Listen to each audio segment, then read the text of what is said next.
Ja, da skal jeg fortelle om Padleled Vestfold, Norges første sammenhengende paddeled. Den åpnet i juni 2018, og det et prosjekt som ledet av Vestfold fylkeskommune den gang, men med godt samarbeid med kommunene og frivilligheten. Når vi satte i gang dette prosjektet, så visste vi at det ble solgt flere kajakker, og vi kunne synlig se flere kajakker ute i skjærgården. Og Padleforbundet kunne rapportere om flere våttkort. For oss så var det viktig å tilgjengeliggjøre kysten for flere. Det vel sånn i Oslofjorden i dag at i snitt så har vi ca. 37 cm hver tilgjengelig. Så det viktig at det som tilgjengelig blir godt tilrettelagt. Det naturvennlig og enkelt friluftsliv. Vi ønsker å motivere til fysisk aktivitet.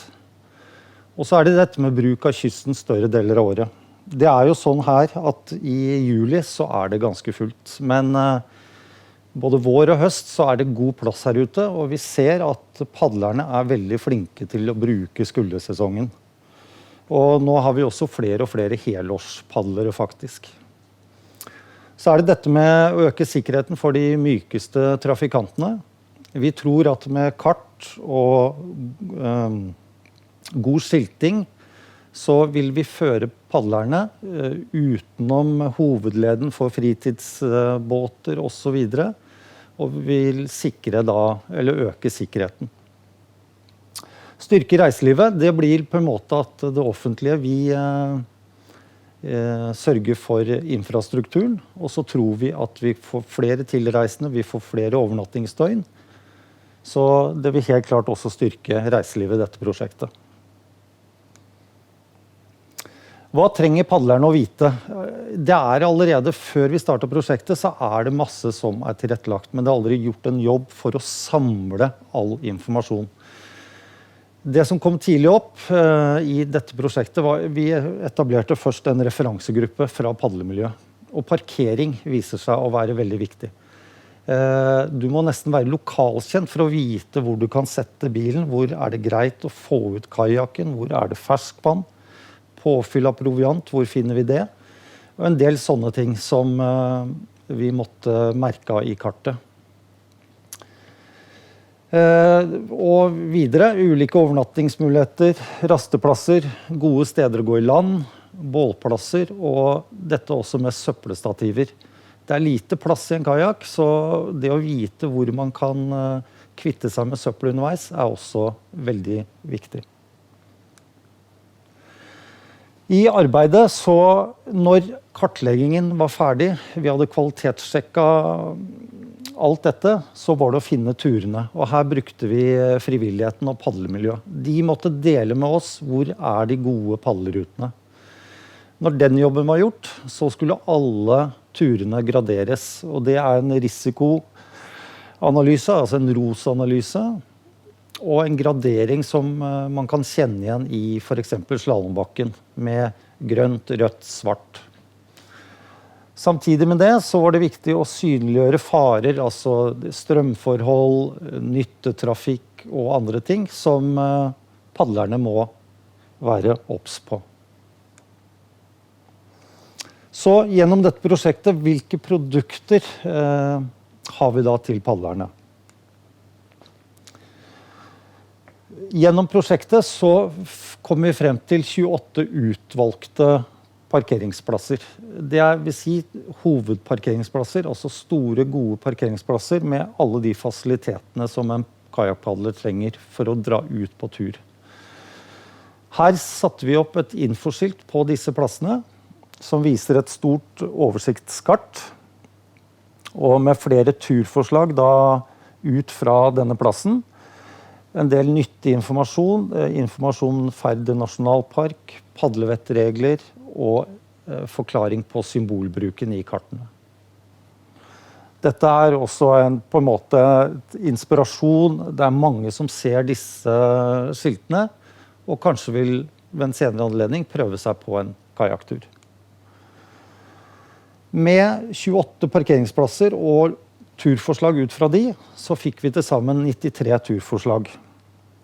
Og til sammen 622 kilometer med graderte ruter. Dette gikk til sammen, så fikk vi da en bok, en kartbok, med alt av informasjon for padlerne. Det vi gjorde med det i prosjektet, det var å trykke opp denne i et stort opplag, kjøre de ut til alle servicesentrene i kommunen, sånn at du skulle være lett tilgjengelig for innbyggerne. Ved siden av dette, så all den informasjonen i denne kartboken får vi selvfølgelig også inn i en liten telefon. Ved siden av at her det også en GPS-funksjon som sikrer tryggheten for padleren, ved at han til enhver tid vet hvor han befinner seg i kartet. Andre ting som i tillegg på den her finner du også en værtjeneste og for eksempel offentlig kommunikasjon i tillegg da. Her har jeg samlet hvor du finner disse produktene. Da har du denne Out-appen som du finner i App Store. Og Out også en hjemmeside, så du kan sitte på PC-en hjemme og se på alle disse turforslagene.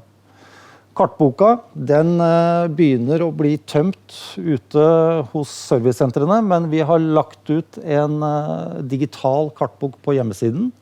Så her kan man sitte og bla.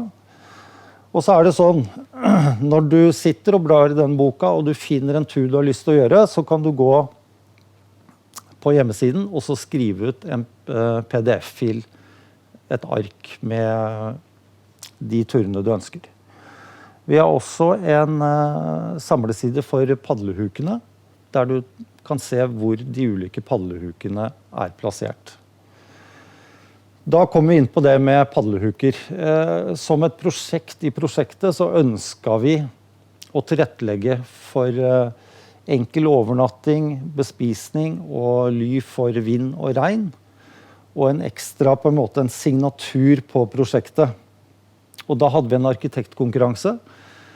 Og Biotop Arkitekter fra et Vardø-basert kontor som vant denne konkurransen. Og her ser vi padlehuken bygd på Østre Bolerne. Der har vi satt 2 ulike modeller ved siden av hverandre. Og på disse konstruksjonene så det også montert noen kroker, sånn at man kan henge opp hengekøyer mellom disse konstruksjonene. Så på en fin sommerdag her så kan man lett sove mellom 10 til 12 personer i disse 2 konstruksjonene sammen med hengekøya. Et annet eksempel, her vi på Ilverk på Tjøme. Det den aller første padlehuken som ble bygd. Den kom opp i februar måned i 2018. Og allerede etter en uke så var det spor i snøen etter første overnattingsgjest. Det viser at dette her med arkitektur og natur tiltrekker mennesker. Så det veldig mange som padler eller tar båt ut for å se på disse padlehukene, og ikke minst ta det i bruk. Vi har ikke noe tellesystem, men Skjærgårdstjenesten som har ettersyn på disse her, sier at det stor trafikk ut til disse padlehukene. Så det gledelig. Så det jo sånn at fra 2020 så ble fylkene Vestfold og Telemark slått sammen. Og det allerede bestemt at paddeleden den skal videreføres i det nye fylket. Så var det jo sånn at Sparebankstiftelsen så på Vestfold paddeled og ble inspirert og fikk Padleforbundet til å søke om en videreføring av paddeleden. Og de ble tildelt 15 millioner for å videreføre paddeleden i hele Oslofjorden. Så den nye paddeleden skal gå fra Halden opp til Oslo og ned til Kragerø. Vi i Vestfold og Telemark vi viderefører også paddeleden opp i Telemarkskanalen, i det vestlige løpet opp til Dalen og i det østlige løpet opp til Notodden. Vi jobber sammen med kommunen for å prøve å få etablert et padlesenter på Fjærholmen, sammen med kajakklubben. Og vi jobber fortløpende med å etablere flere padlehuker. Bare avslutningsvis lyst til å vise dere de 2 nyeste padlehukene som bygd i Tokke og Kviteseid kommune. Så vi allerede godt i gang med arbeidet i Telemark. Så samlet sett så blir dette her, tror vi, at dette blir et kjempefint produkt. Takk for meg.